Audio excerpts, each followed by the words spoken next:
ദില്ലിയിലെ കനത്ത മൂടൽമഞ്ഞ് ഇന്നും തുടരുകയാണ്. റോഡ്, റെയിൽ, വ്യോമ ഗതാഗതങ്ങളെ ബാധിച്ചിട്ടുണ്ട്. ദില്ലി അന്താരാഷ്ട്ര വിമാനത്താവളത്തിൽ 80 വിമാനങ്ങൾ വൈകി.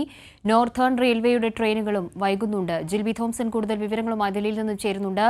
ജിൽബി, കാലാവസ്ഥ വളരെയധികം മോശമാകുന്ന ഒരു സാഹചര്യം തന്നെയാണ്. കൂടുതൽ മേഖലകളിലേക്ക് ജാഗ്രതാ നിർദ്ദേശങ്ങളും പോയി കഴിഞ്ഞു എന്നല്ലേ മനസ്സിലാക്കേണ്ടത്? ഇസ്രയേലിൽ സംസ്ഥാനങ്ങളുടെ കാഴ്ച മറിച്ചുകൊണ്ട് മൂടൽമഞ്ഞ് ശക്തമാവുകയാണ്. രാവിലെയും രാത്രിയും മൂടൽമഞ്ഞ് ശക്തമാകുന്നു. അതിനാൽ തന്നെ അപകട സാധ്യതകൾ വർദ്ധിക്കുകയാണ്.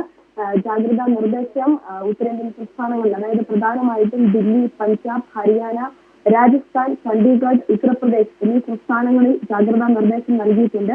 ഈ സംസ്ഥാനങ്ങളിലെല്ലാം ജനജീവിതം വലിയ രീതിയിൽ ദുസ്സഹമാക്കിയിരിക്കുകയാണ്. രാജ്യ തലസ്ഥാനത്ത് അന്തരീക്ഷ താപനിലയും കുറയുന്നുണ്ട്. അതുപോലെ തന്നെ ഈ മലിനീകരണ തോത് വർദ്ധിക്കുന്നതിനാൽ ശ്വാസകോശ സംബന്ധമായ രോഗങ്ങൾ വർദ്ധിക്കുന്നു. അതുപോലെ തന്നെ മറ്റ് രോഗങ്ങളും ഈ അതിശൈത്യം കാരണം ഇപ്പോൾ ബാധിക്കുന്നുണ്ട് എന്ന് തന്നെയാണ് മനസ്സിലാക്കുന്നത്, അല്ലെങ്കിൽ അധികൃതർ വ്യക്തമാക്കുന്നത്.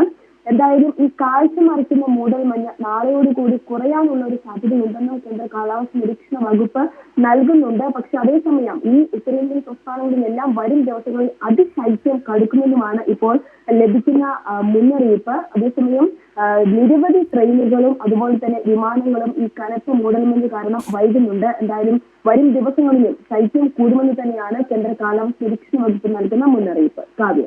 ശരി ജിൽബി.